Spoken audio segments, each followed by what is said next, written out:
boas-vindas a essas pessoas que gostam de saber, discutir questões de sexualidade, de saúde mental, de relacionamentos afetivos, sexuais, relacionamentos de casais. Quero também dar as boas-vindas ao nosso convidado de hoje, Pedro de Santi, que vai nos contar algumas coisas importantes, mas primeiro, obrigado por estar aqui, Pedro, porque é domingo à noite, todo mundo devia estar em casa. Não, também está aqui para discutir coisas importantes. Pedro, obrigado por aparecer aqui conosco. Oswaldo, obrigadíssimo pelo convite, um prazer, apesar do horário, é um prazer estar aqui com vocês, vamos conversar gostoso. E Pedro, você está aqui também por algumas funções. Uma delas diz respeito a esse livro aqui, não é? Que é uma reedição, uma edição nova, uma tradução nova dos 3 ensaios sobre a teoria da personalidade, da sexualidade de Sigmund Freud. Você quer contar a partir disso e começar a contar pra gente o que é essa tal de sexualidade para o Freud? Porque a gente ouve algumas coisas que às vezes ficam extremamente restritas de maneira até pejorativa. Claro. Bom, então para começar sobre a edição, quer dizer, a editora Zagodoni tem feito de algum tempo para cá a tradução de alguns volumes do Freud. As obras do Freud durante 70 anos tiveram sobre o domínio exclusivo de uma editora que fazia uma tradução muito ruim. A partir de 2009, algumas editoras brasileiras, como a Companhia das Letras, a LPM, alguma Autêntica, algumas excelentes editoras se tomaram então o trabalho de fazer uma tradução boa. A Zagodoni também, né? E então tem feito uma tradução diretamente do alemão e me convidou para fazer a apresentação desse volume e fazer uma revisão técnica. Eu tive a oportunidade na vida de trabalhar as obras do Freud em alemão por 1000 motivos, um dia a gente conversa sobre isso também, né? Mas então eu tenho essa condição, né, de poder então fazer essa revisão. E esse é um livro fundamental, quer dizer, ele de alguma forma é uma das 2 bases da psicanálise, um pouco no senso comum sabe-se, né? O Freud trabalha com sonhos, com sintomas, que é a questão do inconsciente, de um inconsciente que coisas da gente, memórias, representações que a gente não dá conta, elas ficam fora da consciência, mas voltam atropelando. E aí entra a sexualidade justamente nessa dimensão de que o Freud uma vez coloca as pessoas para falar e ganhar consciência sobre aquilo que está sendo vazado inadequadamente pelos sintomas, descobre que as pessoas reprimem muito pesadamente fantasias sexuais, desejos sexuais, né? E ele vai tentar entender por quê. Né? Sobretudo na época dele, por que esse conteúdo privilegiadamente caía sob repressão. Você já está contando para a gente que também Freud escreve dentro de um período histórico e uma localização geográfica também que dá importância. Claro. E você parece que assim, me dá essa compreensão de que isso está nessa revisão dessa obra agora, para ter uma tradução atualizada e organizada de uma maneira que não seja prejudicada por traduções secundárias para outras línguas. Exato. Mas então vamos começar com o nosso tema assim. O que é sexualidade para Freud? Então, vou fazer a contraposição. O que era na época que justamente fez então chamar a atenção dele, né? O Freud, quando começa a perceber que os pacientes que ele tinha, então tinham sintomas e sonhos relacionados a esses desejos sexuais, ele foi tentar entender o que era a sexualidade então, e o que ele próprio aprendeu como médico. Freud era um médico neurologista, o que ele aprendeu na faculdade, né? E ele conta isso nesse livro, né? É que sexualidade, em 1905, quando ele escreve esse livro, né? É entendido como, né, toda atividade que nasce a partir de uma atividade que nasce a partir da puberdade, crianças não teriam, né? Essa atividade visa sempre os atos que iriam na direção da reprodução. Uma vez que a sexualidade, os órgãos sexuais no corpo têm como função a formação de células germinativas, parecia natural, e não é, né, definir como uso da sexualidade o uso que fosse na direção da reprodução. E aí aparece um termo muito pesado, que é todo uso da sexualidade que não fosse diretamente relacionado à reprodução era chamado de perversão. Perversão com o sentido de desvio, de aberração, de degeneração, de desumanidade. Né? Então Freud percebe que a definição de sexualidade que existia à época era tão pesada, né, que causava um monte de um campo de exclusão muito grande, não exclusivamente, obviamente, para quem deseja diferentemente da chamada heterossexualidade, mas mesmo para o heterossexual. Ao longo do tempo na sua vida de casal, nas suas relações de respeito, a vergonha, o constrangimento de expor desejos, fantasias, experimentos. Como é que eu vou dizer para a mãe dos meus filhos que eu quero brincar disso, daquilo? Como é que eu vou dizer para o maridão que eu não estou gozando e que tem que ser de um outro jeito para eu gozar também? E aí então mesmo o hétero, não só o não hétero, vai ficando constrangido com essa ideia de que a fantasia é aberrante, é nojenta, o outro não vai mais me respeitar. Então isso vai criando um campo de repressão muito grande, que fez o Freud perceber perceber que aquela definição não dava conta da real, né? E propor uma outra que a gente em seguida fala sobre ela. Olha, então você está contando que existe um contexto histórico e social e muita gente fala de uma época vitoriana ali Exato. da Inglaterra, mas Freud não vivia nessa época, em 1905, na Inglaterra. Sim. Mas o campo europeu era exatamente esse campo, né? E a gente sabe justamente que a época vitoriana refere-se à Rainha Vitória, né? E uma época que é muito conhecida por ser repressora sexualmente. A gente tem livros de história que contam coisas extremamente assustadoras sobre isso. Por exemplo, uma coleção muito importante dos anos 80, da Companhia das Letras, chamada História da Vida Privada, contava, uma coleção linda, de 5 volumes, contava que no final do século XIX e começo do XX, né, famílias da França e da Inglaterra, não era da PQP, por assim dizer, né, mas de lugares civilizadíssimos, levavam seus filhos e filhas para médicos para que fossem cauterizados, clitóris e glândula do pênis, para prevenir contra a masturbação. Porque tamanha a ideia que se fazia dos malefícios, dos prejuízos definitivos, né, da masturbação, os pais se preocupavam muito e mutilavam seus filhos para isso. Isso era, de novo, por essa Inglaterra, não é? Porque um lugar que não tem informação, é que a informação trazia essa conotação, que afinal de contas, isso, só vou puxar, a ciência estava sendo, como muitas vezes continua sendo, mal usada, na verdade, para representar valores que eram religiosos. Uma ideia de uma sexualidade que era para ter nenê. Era tolerada para o crescer e multiplicai-vos. Qualquer coisa que saísse dali tinha conotação de desejo, pecado, desvio, né? Então usava-se uma roupagem de linguagem científica para falar de um valor que em última instância não tinha nada de científico, e o Freud percebe que essa definição não só não é boa, não corresponde à vida real das pessoas, como faz mal à saúde. Daí ele se coloca então na função de desconstruir essa definição que existia à época, né? E propor uma definição que vale para a gente ainda hoje. Que não falamos dela ainda, né? Ainda falaremos. É um movimento que, à época, é um movimento revolucionário, porque era contra todo aquele mecanismo restritivo da vida das pessoas, da individualidade e da privacidade das pessoas. Exato. Ele publica isso em 1905. Exato. E então a ideia é que o Freud vai falar o seguinte: bom, então vamos observar como é a vida das pessoas, simplesmente. Né? E ele vai observando e fala, bom, essa definição vale para qualquer época. Ele vai contando que em outras épocas a definição de normalidade e uso da sexualidade é outro. Ele usa a imagem mais clássica possível, que é no século V a.C., na Grécia, né? Quando o belo amor era de um homem mais velho com um pré-adolescente. A mulher estava lá no gineceu para reproduzir, mas o lindo amor era de um velho sábio, cujo corpo já estava meio degenerado, que amava um lindo pré-adolescente, que era lindo e era um estúpido intelectualmente. Isso era norma, isso não era homossexualidade e doença. Quando aquele jovem ficava adolescente, não podia mais. Tinha um código, eles não eram amorais, não era que valia qualquer coisa. Mas a ideia de normalidade vai mudando de época para época, de cultura para cultura. Quer dizer, essa é uma visão quase antropológica que você está contando. Sim. Que o Freud usava para poder começar a discutir. Então, o que é sexualidade? Desconstruir todo para poder construir contexto. Uma outra, né? E aí a construção vai em que direção? O Freud começa a perceber, a hora que você simplesmente observa, de fato, como as pessoas são, como elas vivem, e a variedade de época para época, de cultura para cultura, ele observa uma enorme diversidade nas manifestações do desejo e das definições de norma de cada cultura. O que leva ele a dar uma definição muito ampla, né? Parece simples, ela é muito complexa. Ao invés de dizer reprodução, sexualidade são os atos que conduzem à reprodução, sim, ele definirá nesse livro, e isso é bem perturbador, sexualidade como busca por prazer. Ponto final. Ok. Então, vamos guardar essa frase. Sexualidade é a busca por prazer. Que prazer? Exatamente. Pô, ótima pergunta. Muito obrigado. A gente combinou antes. Tô brincando. Qual que é a ideia? Como assim? Busca prazer. Com quem? De que jeito? Com que frequência? Não tem. Quer dizer, um conceito precisa conter a universalidade do fenômeno. O Freud considera que a única coisa que todo mundo faz é buscar prazer. Mas os objetos são variáveis. A cena, o que você quer fazer com aquele objeto é variável. A frequência é variável. As partes do corpo envolvidas são variáveis. Mesmo que, é claro, no adulto, a princípio, o orgasmo seja o paradigma do gozo sexual, o Freud considera perfeitamente que as pessoas podem ter gozos e prazeres sexuais que sequer passam pela relação sexual.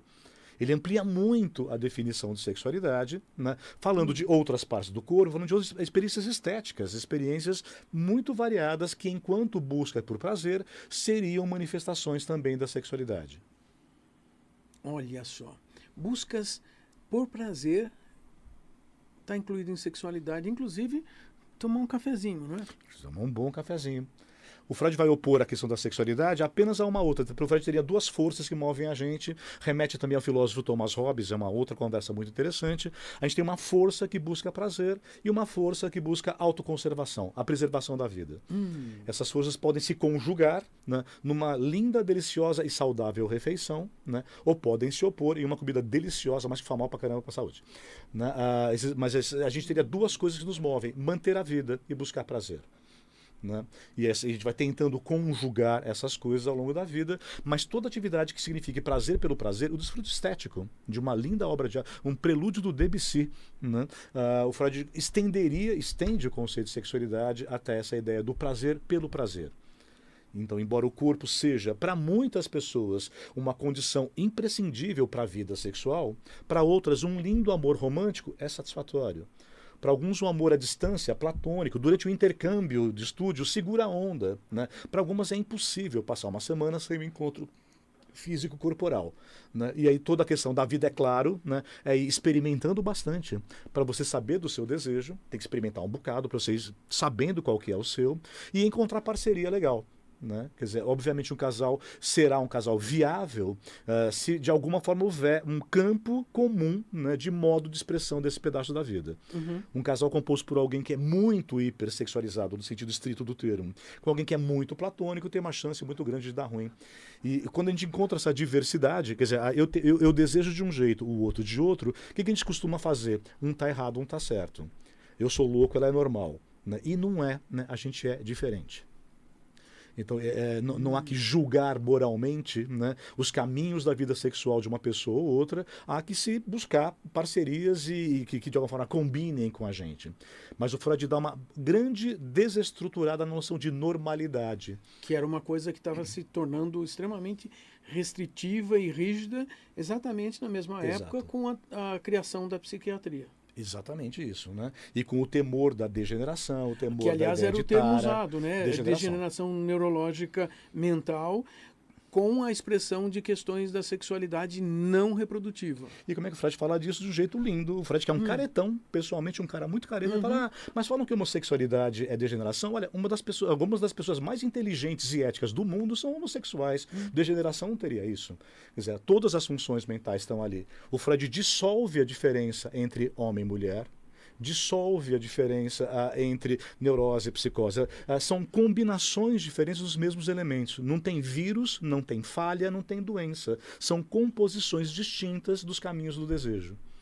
É muito provocativo isso. Imagina há 120 anos. Hoje ainda acho que seja. Imagina, para quem quer que menino vista azul e menina vista rosa, mas enfim, já viu. Em todo caso, se hoje é perturbador, imagina dizer isso há 120 anos atrás. Há 121. Literalmente, 120, 1905. Olha só. E quando você faz uma revisão técnica de um livro desses, faz uma apresentação, essa tradução, então, ela é diferente de uma tradução que a gente pode já, dentro da psicologia, ter estudado na faculdade. Sim. Qual a importância disso? Qual a diferença? Me conta aí, o que eu não vi, o que eu li e que eu não vi que vai ter nesse volume novo? Para quem conhece as antigas traduções, a antiga tradução veio originalmente, né, da Inglaterra, primeiro do alemão para o inglês, quando um cara genial, chamado James Strachey, da turma da Virginia Woolf, do Carrington, um cara muito intelectual de peso, né, traduziu, mas o Freud falava de um jeito muito coloquial em alemão. Esse médico achou que era coloquial demais e criou termos latinizados para parecer mais técnico. Então o Freud falava eu, isso e super-eu. Apareceu ego, id e super-ego. O Freud jamais falou isso. O Freud falava ato falho, apareceu parapraxia. Investimento, apareceu catexia, uns palavrões. Né? Uma relação de apoio de uma parte sobre outra, anaclítico. Então isso primeiro foi feito para medicalizar o Freud. Depois de inglês para português, houve muitos erros primários de tradução. Então, na hora que você pega uma tradução direta, hoje existem várias boas, esperamos que essa também seja incluída entre as muito boas, né? Você tem um acesso muito mais próximo ao pensamento e ao estilo. Uma questão chave, por exemplo, quando o Freud fala que a gente tem um impulso sexual que busca prazer, mas não tem um caminho pronto elemento natural, um objeto natural, a gente então não usa mais a palavra instinto sexual. Como frequentemente se usava, a gente usa há uns 40 anos o termo pulsão ou impulso sexual. Essa tradução contempla esse termo pulsão sexual.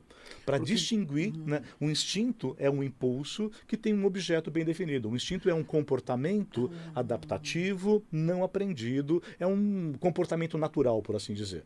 Né? E o Freud vai dizer, bom, não temos natureza, não tem desejo natural. Ninguém nasce hétero, homo, bi, tri, ninguém nasce coisa alguma. Esse impulso é muito plástico e encontrará seus caminhos e objetos na experiência, no seu contexto cultural e social. Então a gente chama isso de pulsão sexual, não instinto. Se nós tivéssemos um instinto sexual, a humanidade era hétero. Né, e transava do mesmo jeito. E nós sabemos, para começar, acabou, né, nós sabemos, gostemos ou não dessa ideia, obviamente isso não acontece.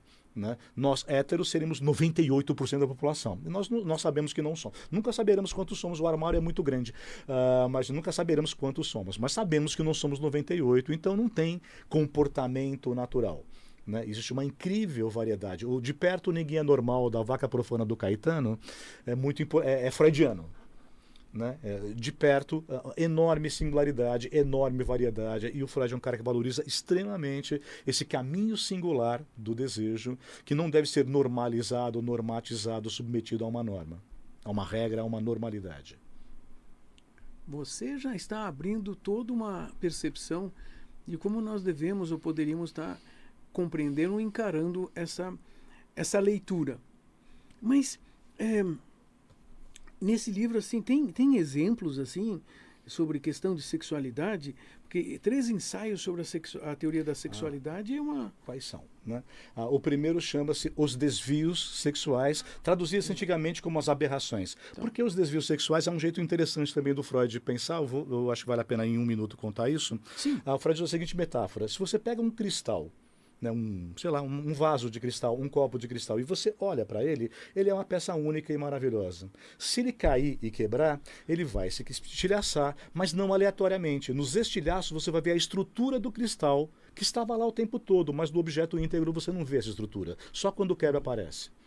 Então Freud tem uma estratégia muito interessante. Para entender a mente da pessoa normal, ele vai estudar neurose. Para estudar sexualidade da pessoa normal, ele vai lá na diferença, lá na perversão. Ele acha que lá onde a coisa está fora de lugar, se evidencia uma estrutura que é invisível quando a coisa está funcionando bem. Então, através do estudo do que se chama de perversões, o Freud, então, evidencia que sexualidade não é reprodução e reaproveita isso para as pessoas que estariam numa estatística normalidade. O segundo ensaio, talvez o mais provocativo, chama apenas a sexualidade infantil. Tá bom? O Freud fala que as manifestações de sexualidade são muito precoces. Se a criança busca prazer, né, apoiada em funções biológicas, o mais clássico, né? A primeira relação da criança com o mundo, a primeira sem relação é respiração, mas em relação à amamentação. A criança é amamentada e ela sobrevive, é o primeiro vínculo com a pessoa que cuida dela. A partir de um certo número de poucos meses, uma criança está satisfeita, ela recusa o leite, se você der, ela regurgita, ela não quer mais leite. Mas tirando o bico do seio da boca dela, ela pega um paninho, pega o dedão e fica chuchando.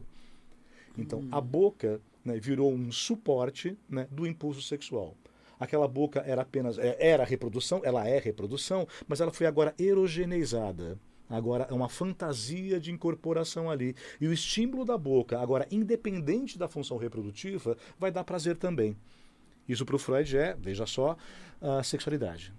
Ele fala, veja só a cara da criança que acabou de ser amamentada e está arrotando, quietinha. A cara de prazer dessa criança é a mesma cara de um adulto depois de um orgasmo. O Freud é provocativo. Então a criança se masturba, a gente não lembra direito, a masturbação infantil não tem orgasmo naturalmente, mas tem aquele baratinho de manusear os genitais. Né? Então existe masturbação infantil, existe curiosidade sobre flagrar os pais transando, brincar de médico com a prima e com o primo. Né? O Freud fala de coisas que parecem completamente, como assim criança tem desejo? Criança tem desejo. Né? Criança tem prazer, criança tem prazer.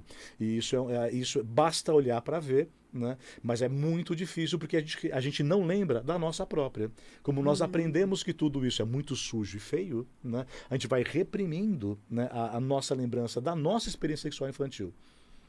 E onde é que isso dá bandeira? No horror que eu tenho, né, ao ver no outro. Aquilo que eu não suporto em mim, eu não suportarei no outro. Muitos dos nossos nojos, aversões, das nossas fobias, né, dizem respeito a eu poder ver naquela pessoa algo que eu trago em mim e eu não suporto em mim. Esse é o caso mais clássico, que chama homofobia. Né? Ele só pensa naquilo. Né? O que leva alguém a só pensar naquilo? Você está nos fazendo compreender, a partir de uma ideia freudiana, como olhar a sociedade atualmente e as pessoas que estão andando nas ruas. Que só pensam naquilo. Né? Porque se a pessoa é diferente de você, fica em paz, deixa ela em paz. Mas porque a aversão ao modo do outro ser. A aversão ao modo do outro ser, provocativamente, o Freud sugere, mexer uma fantasia sua que você não suporta, e aquilo que você reprime pesadamente em você, você vai ter uma aversão imediata no outro. Né? Isso é bem importante. Isso fala muito sobre mecanismos da repressão. Uau! Né? Quer dizer, nós temos um começo de uma discussão importante com esse livro. E vocês estão ouvindo nós discutirmos essas questões, estão percebendo que também a partir de uma concepção freudiana se estabelecem formas de nós compreendermos a nossa realidade atual, as pessoas de hoje. Olha só. Então para falar de hoje, então, né? Eu acho que a coisa mais inteligente do mundo, né, foi o público que a gente chamava de gay 50 anos atrás. A parada gay, quando a Marta Suplicy era legal, né, que começou lá atrás, né, e ela veio LGBTQI+, hoje não há mais consoantes que deem conta. Isso é muito inteligente e justo, né? Que as variedades de manifestação da sexualidade tenham seu nome, que você não confunda um intersexo com um travesti. Que você não confunda um gay com sei lá o quê, né? Com um trans. Né? Então é muito legítimo que essas singularidades sejam nomeadas. Sabe quem está muito atrasado nisso? Né? Nós, os tiozões hétero. Né? Porque embaixo do guarda-chuva heterossexualidade tem muita gente muito diferente que vive sexualidade e goza muito diferente. A gente continua chamando muita gente diferente de uma coisa só, hétero. Uma hora vai valer a pena subdividir essa categoria. Já temos uma boa discussão para um próximo episódio aqui do Café com Sexologia sobre como é que dividir as categorias dentro de uma heterossexualidade para que as pessoas percebam que não existem categorias exclusivas. Existem estanques. Olha só, nós estamos aqui conversando já há um bom tempo. Eu estou gostando de ouvir, você vem trazendo toda uma possibilidade de compreensões. E olha, Pedro, eu gostei muito de estar aqui com você hoje. Não. Olha só. Acordamos no fim de domingo, né? Deu uma animada. Pois é. E você que está nos assistindo, sempre que tenha dúvidas ou questões a respeito de cada episódio, também lá no YouTube do Impassex ou da Vibe Mundial, vocês podem deixar questionamentos lá, que nós sempre procuramos ver se tem alguma fala, alguma intervenção, alguma preocupação, alguma pergunta, também no Instagram do Café com Sexologia, onde vocês podem deixar perguntas ou intervenções. Se vocês deixarem, garanto para vocês que nós vamos procurar verificar e fazer alguma coisa, até ter um episódio novo sobre algum assunto novo. E também assistam a gente. Assim, agora o Spotify você também pode assistir os vídeos, mas pode ouvir no seu carro, indo de um lado para o outro na cidade, nos streamings de áudio, todos os episódios do Café com Sexologia. E sempre com as nossas boas-vindas. Bom, Pedro, uma palavrinha para finalizar de... Até logo para o pessoal, hein? Até logo, porque a gente precisa pensar em outros episódios. Não, obrigado a todos pela atenção. Acho que o convite sempre é estudar mais, ouvir mais, conhecer mais, estar desperto, né, ao que acontece e não ficar fechado, né, em uma ortodoxia nem psicanalítica, nem de outra natureza, nem religiosa, nem nenhuma. A gente está disponível para olhar para o que é, para as manifestações da realidade e poder ouvi-las. Obrigado, boa noite para todos. Ótimo. E você que quer estudar mais sobre sexologia, o Impassex, o Instituto Paulista de Sexualidade, nós temos um curso de especialização em sexologia aplicada. Agora, no final do ano, nós estamos com as inscrições abertas. Todo ano começamos uma turma nova. Os cursos estão sendo virtuais, é mais fácil você assistir pela internet, morando em qualquer lugar do planeta. E essa é a ideia de nós fornecermos um panorama variado sobre as questões da sexologia, da sexualidade, dos estudos das sexualidades, seja para você trabalhar num consultório enquanto um psicólogo, um psicoterapeuta, seja para cuidar de educação sexual numa escola ou numa instituição social qualquer que seja, ou para fazer pesquisas, aprender como que as várias profissões estudam e discutem questões da sexualidade. Podemos contar com vocês todo domingo também, à noite, aqui, ao vivo, pela Vibe Mundial? Até mais, então. Domingo que vem tem mais e vamos continuar conversando sobre sexualidade.